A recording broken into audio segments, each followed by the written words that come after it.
Hello everyone, welcome to Apex Vision and Voice. मैं हूं तरनदीप कौर और आज 6 मार्च 2026 को हम करने जा रहे हैं राजस्थान की विभिन्न योजनाएं और राजस्थान का करंट अफेयर। तो चलिए ज़्यादा समय ना वेस्ट करते हुए हम शुरू करते हैं। सबसे पहले हम देखते हैं कालीबाई भील उड़ान योजना। यह कोई नई योजना नहीं है। राजस्थान की बीजेपी सरकार ने कांग्रेस सरकार की एक और योजना का नाम बदल दिया है। पूर्ववर्ती इंदिरा महिला शक्ति उड़ान योजना का नाम बदलकर काली बाई भील उड़ान योजना कर दिया गया है।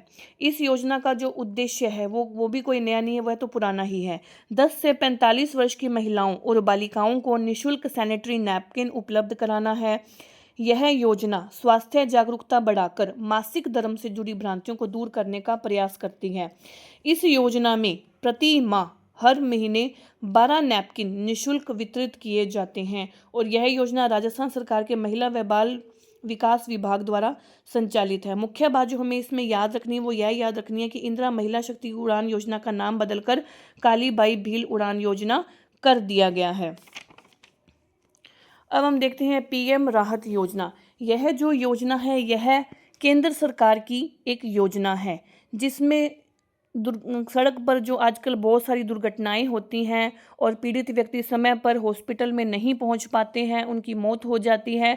तो यह योजना उन दुर्घटनाओं को और जो बहुत सारी मौतें हो रही हैं दुर्घटनाओं से, तो ये उन मौतों को रोकने के लिए यह योजना लागू की गई है। अध्ययन बताते हैं कि यदि सड़क दुर्घटना में पीड़ित व्यक्ति को 1 घंटे के भीतर अस्पताल पहुंचाया जाए तो लगभग 50% मौतों को रोका जा सकता है। और ये जो शुरुआती 1 घंटा जो होता है इसे डॉक्टर्स गोल्डन आवर्स कहते हैं। इन गोल्डन आवर्स में यदि उन्हें प्राथमिक उपचार मिल जाए और वो समय पर अस्पताल में पहुंच जाए तो हम दुर्घटना स्थल पर पीड़ित व्यक्ति को उसकी जान जाने से बचा सकते हैं। तो यह एक केंद्र सरकार द्वारा बनाई गई बहुत ही अच्छी योजना है जिसमें कि यह हमें जो सरकार है दुर्घटनाग्रस्त व्यक्ति को 1.5 लाख रुपए तक का कैशलेस इलाज दे रही है। तो चलिए हम देखते हैं कि इस योजना में और हमें सरकार ने क्या क्या दिया है। पहले तो इसका नाम road accident victim hospitalization and assured treatment है। प्रधानमंत्री श्री नरेंद्र मोदी जी ने 13 फरवरी 2026 को पीएम राहत योजना की शुरुआत की। सड़क दुर्घटना में पीड़ित को बिना किसी पैसे दिए तुरंत इलाज दिलाने के लिए यह योजना बनाई गई है। इस योजना के तहत दुर्घटनाग्रस्त व्यक्ति को 7 दिनों तक 1.5 लाख तक का कैशलेस इलाज मिलेगा। दुर्घटना स्थल पर मौजूद कोई भी व्यक्ति, चाहे वह स्वयं पीड़ित व्यक्ति है, पास से गुजर रहा कोई राहगीर है या कोई अन्य व्यक्ति, वह क्या करेगा, वह 112 नंबर पर कॉल करके नज़दीक में कोई भी आसपास जो अस्पताल है उसकी जानकारी और एम्बुलेंस की सहायता मांग सकता है कि आइए यहाँ पर एक व्यक्ति का एक्सीडेंट हो गया है, आसपास में जो भी अस्पताल है या एम्बुलेंस है उसे सहायता मिलेगी।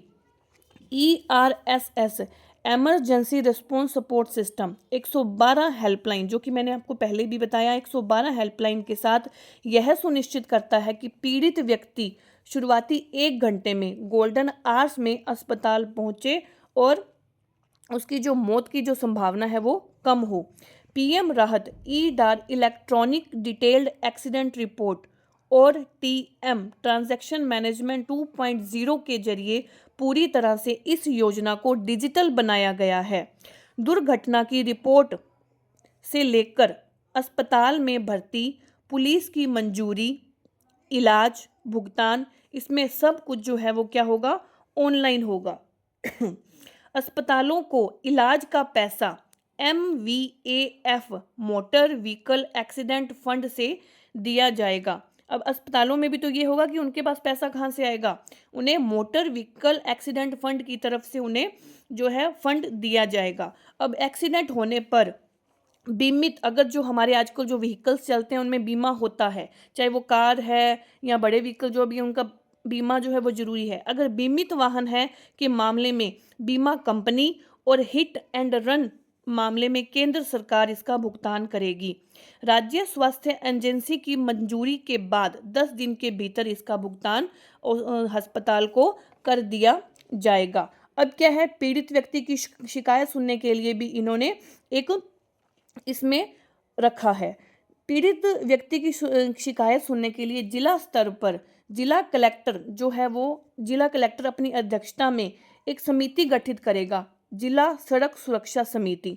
और जिला सड़क सुरक्षा समिति वो है एक निवारण अधिकारी नियुक्त करेगी और वह निवारण अधिकारी इस पूरे जो केस की छानबीन करेगा ताकि हर स्तर पर जवाबदेही सुनिश्चित हो।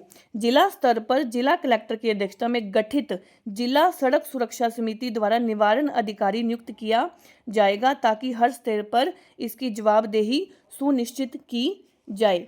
अब इसमें राहत योजना में हम देखते हैं कि इसमें 1.5 लाख तक का कैशलेस इलाज मिलेगा और इसमें अस्पतालों को मोटर व्हीकल एक्सीडेंट फंड के तहत फंड दिया जाएगा।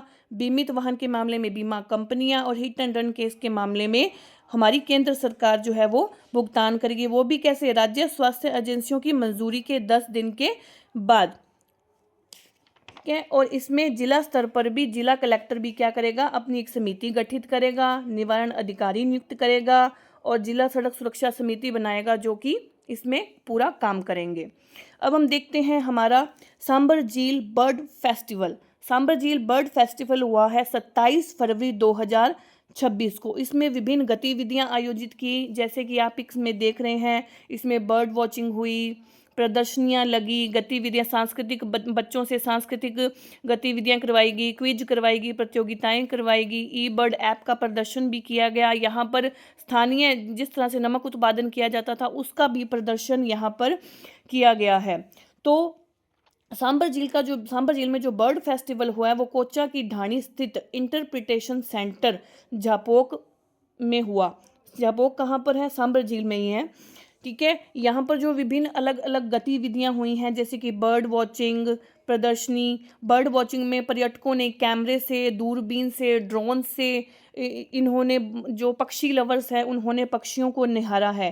प्रदर्शनियां की गई, जो दुर्लभ पक्षी हैं, दुर्लभ पक्षियों की प्रजातियों और उनके उनके जो जीवन चक्र है, उनका जो जीवन क्रम है, उस पर बहुत सारी फोटो की प्रदर्शनियां लगाई गई। सांस्कृतिक व स्थानीय विरासत के रूप में इन्होंने नमक उत्पादन का वहाँ पर लाइव प्रदर्शन किया गया। ठीक है, और इसका उद्देश्य क्या था ये बर्ड फेस्टिवल करने का? यहाँ पर झील की समृद्ध जैव विविधता लोगों को बताना, वेटलैंड परिस्थिति तंत्र और यहाँ आने वाले प्रवासी पक्षियों के महत्व के प्रति जन जागरूकता का इन्होंने शुरुआत की है कि यहाँ पर जो लोग हैं वो जन जागरूक हो सकें। अब हम देखते हैं राजस्थान का पहला जिंक पार्क। राजस्थान का जो देश का पहला जिंक पार्क स्थापित किया है वह यह जिंक पार्क भीलवाड़ा जिले के खानखाला क्षेत्र में बनाया जाएगा। इस परियोजना के तहत हिंदुस्तान जिंक और त्रिपुरा ग्रुप के मध्य MOU हुआ है और इससे क्या होगा? जो हमारा जो रोजगार को और इससे जो उद्योग को बढ़ावा मिलेगा। और अब हम देखते हैं कि राजस्थान में शहरों के नाम परिवर्तन कर दिए गए हैं। कामा जो डीग में उसे कामवन, जहाजपुर जो भीलवाड़ा में है उसका नाम अब यज्ञपुर कर दिया गया है और माउंट आबू जो सिरोही में उसका नाम अब आबूराज कर दिया गया है। यह नए जो हमारे जो शहर हैं इनका नाम परिवर्तित कर दिया गया। ये हमारे मुख्यमंत्री श्री भजन लाल शर्मा जी ने इनकी घोषणा की है। अब इसे आप नए जो एग्ज़ाम पर्सपेक्टिव से इसे याद करें। धन्यवाद। लाइक और सब्सक्राइब करें।